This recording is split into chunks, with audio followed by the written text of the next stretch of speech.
Awaken the Giant Within by Tony Robbins. Summary and analysis by Brev Reds. Introduction. Imagine waking up each morning with a clear sense of purpose, knowing exactly what you want out of life and how to get it. That's what Awaken the Giant Within is all about, helping you take control of your life, your thoughts, and your emotions so you can live the life you truly desire. It's about uncovering the hidden potential inside you and using that power to shape your destiny. But it doesn't start with grand changes or huge life overhauls. It starts with small decisions, a shift in thinking, and the belief that you are in control. You have the power to change your emotions, your habits, and your life. Everything starts from within. The giant is that untapped power, the inner strength lying dormant inside you. So, how do you wake it up? Let's dive in. Section 1. Decision is power. You make decisions every day: what to eat, what to wear, what to do after school or work. But have you ever realized that each decision, no matter how small, shapes your life? Even something as simple as deciding to take a different route to work can lead to unexpected changes. Imagine what could happen if you started making decisions with the conscious intent to improve your life. The truth is, your destiny is shaped by your decisions. The first lesson here is to recognize the power you hold in deciding things for yourself. You can decide right now that you're going to be healthier, that you're going to be happier, or that you're going to go after that dream you've been sitting on for years. There's a story about Sylvester Stallone, the actor who played Rocky Balboa.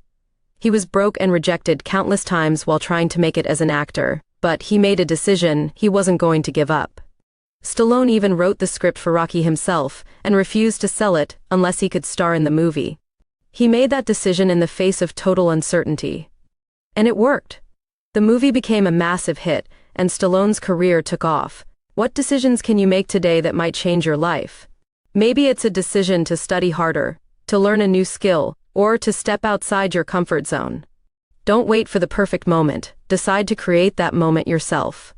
Section 2. The power of belief. Beliefs can either empower or limit you. Think of them like the lens through which you see the world. If you believe that you're not smart enough or capable enough, guess what? You'll find ways to prove yourself right.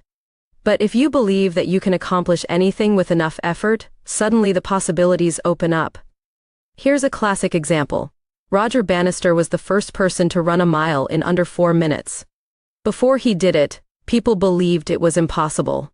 Doctors said it couldn't be done, that the human body wasn't capable of running that fast. Bannister didn't accept that belief though.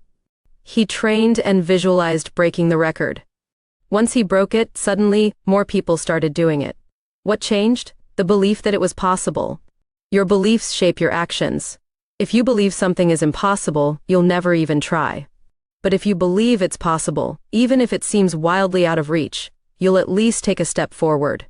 And that's where the magic happens. What are some beliefs you have about yourself that might be holding you back? Maybe it's the idea that you're not good enough or talented enough to pursue your dream. Challenge that belief. Ask yourself, is this really true?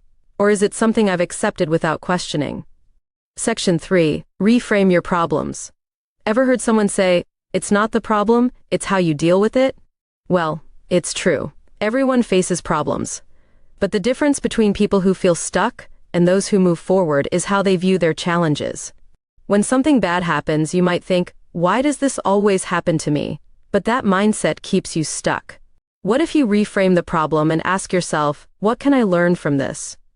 How can this make me stronger?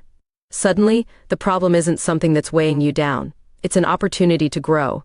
A simple change in the way you look at things can make all the difference. Picture a rainy day.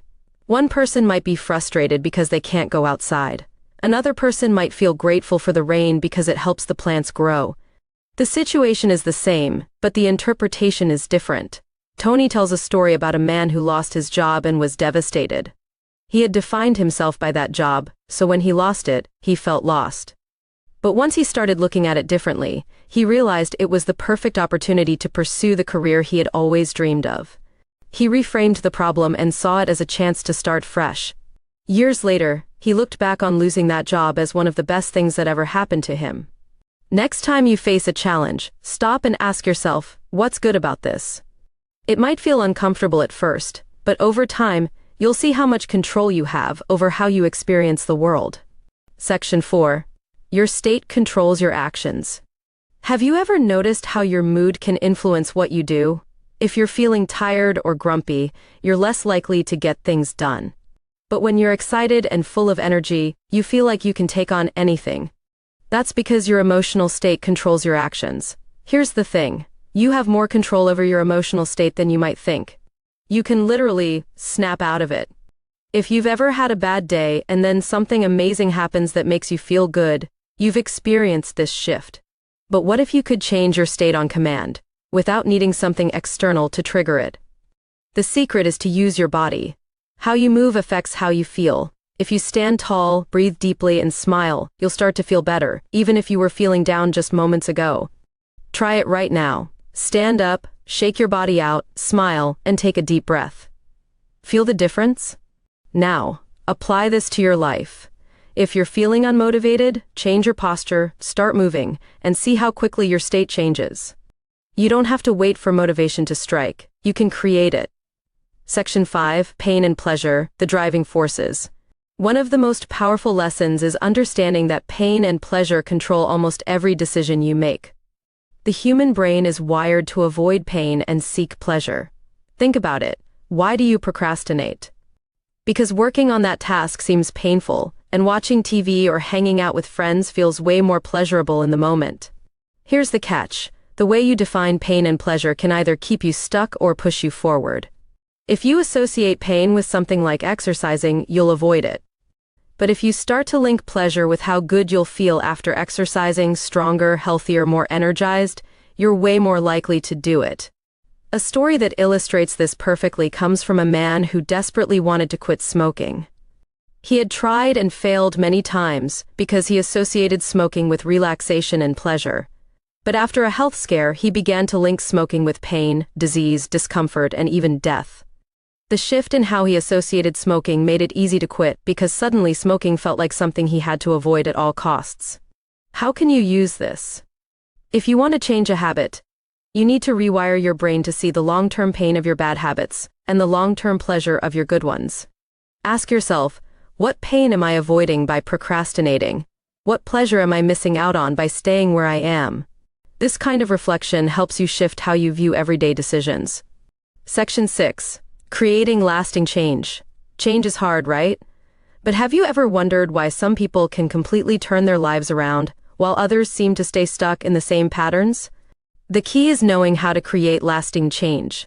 Most people try to change using willpower alone, but willpower fades, especially when you're tired or stressed. The secret to real change is this. Change your standards, not just your behavior. What does that mean? It means raising the level of what you expect from yourself. Let's say you've always wanted to wake up early, but you keep hitting snooze on your alarm. Why? Because waking up late is part of your standard, it's what you're used to. Now, picture someone who sees themselves as an athlete. To them, waking up early to train isn't hard, because it's part of their identity. It's just what they do. To make a change stick, you need to raise your standards so that the new behavior feels natural, not forced. Here's a tip. Start by deciding what kind of person you want to be. Then ask yourself, what would a person like that do every day? If you want to be healthy, you might decide that a healthy person exercises, eats well, and sleeps enough.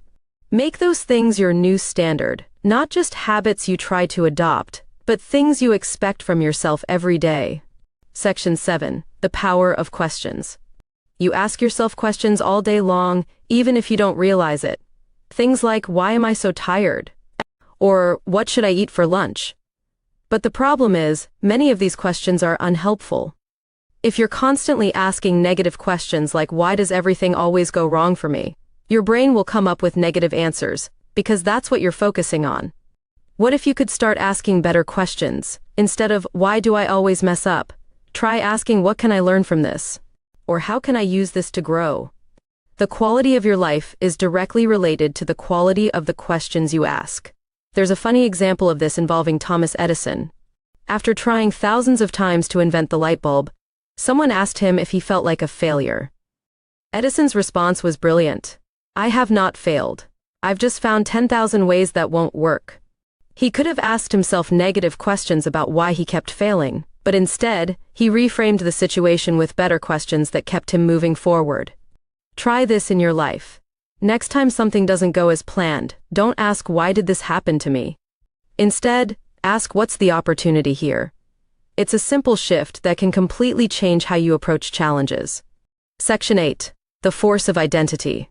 Let's talk about identity. Who do you believe you are? The answer to that question is more important than you might think, because your identity shapes everything you do. If you see yourself as lazy, you'll act in ways that confirm that identity. But if you see yourself as hardworking, you'll naturally work harder to stay in line with that belief. Identity is like an internal compass. It guides your actions without you even realizing it. So if you want to change your behavior, start by changing how you see yourself. Don't wait to achieve something before adopting a new identity. Start thinking of yourself as that person right now. For example, if you want to become more confident, start telling yourself, I am confident. If you want to be healthier, start saying, I am someone who makes healthy choices. At first, it might feel a little strange, but the more you say it, the more you'll start to believe it, and your actions will follow. There's a famous quote, whether you think you can or think you can't, you're right. Your identity determines your success or failure. So choose an identity that aligns with the life you want to live. Section 9. The importance of emotional mastery. Emotions are like the fuel that drives your actions. When you're in a great mood, you're more productive, more creative, and more willing to take on challenges. But when you're feeling down, everything seems harder. The good news is that you can learn to master your emotions. It's not about ignoring how you feel, but about choosing how you want to feel. One way to do this is through something called emotional stacking. Think of it like a playlist for your emotions. If you start your day in a bad mood, you can stack positive emotions to turn things around. For example, if you wake up feeling stressed, you could think about a time when you felt relaxed and happy. Focus on that feeling for a few moments, then think about another time when you felt proud of yourself. As you stack these emotions, your mood shifts, and suddenly, that stress starts to fade. Mastering your emotions isn't just about feeling good, it's about having the energy and mindset to tackle whatever life throws at you. Next time you're in a bad mood, try stacking positive emotions and see how it changes your day. Section 10. The science of achievement against the art of fulfillment. There's a difference between achievement and fulfillment. You can achieve great things, make tons of money, and be wildly successful, but still feel empty if you're not fulfilled. Fulfillment comes from living in alignment with your values, doing what you love, and making a difference. A lot of people chase success, thinking that once they achieve certain things, they'll be happy. But it doesn't work that way. Happiness and fulfillment come from within, from knowing that you're living a life that matters to you. It's an art, not a science. Ask yourself, what really makes me feel alive? Is it spending time with loved ones, working on something you're passionate about, or helping others? Whatever it is, make time for those things. Achieving success is great, but without fulfillment, it's like climbing a ladder only to realize it's leaning against the wrong wall. Conclusion. You've just explored the core ideas from Awaken the Giant Within, and by now, you've seen that real change doesn't happen overnight, or with massive, sweeping gestures. It happens with small, powerful decisions you make every single day. It happens when you realize that your beliefs, your emotions, and even your identity are all within your control.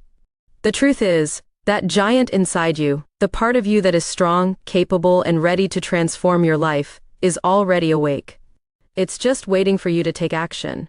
The decisions you make right now, today, will determine where you go from here. Don't wait for the perfect moment to start making changes, because the perfect moment is now. Remember, it all starts with belief. Believe that you have the power to change. Believe that you can overcome any challenge and become the person you've always dreamed of being. Start asking yourself better questions, ones that push you to grow instead of holding you back. Change the way you define pain and pleasure, so you're motivated to make the right choices, even when it feels uncomfortable. This isn't about perfection, it's about progress.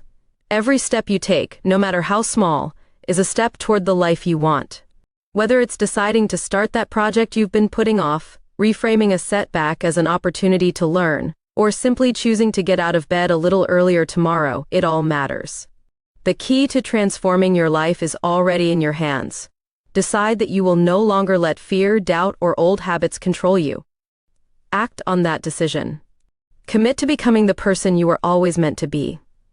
There's a quote in the book, "It's your decisions and not your conditions that determine your destiny." This is your moment. Don't wait for life to happen to you. Go out and make life happen. The giant within is ready. Are you? Thank you for completing another BrevRead video. Like and subscribe to see more of our videos.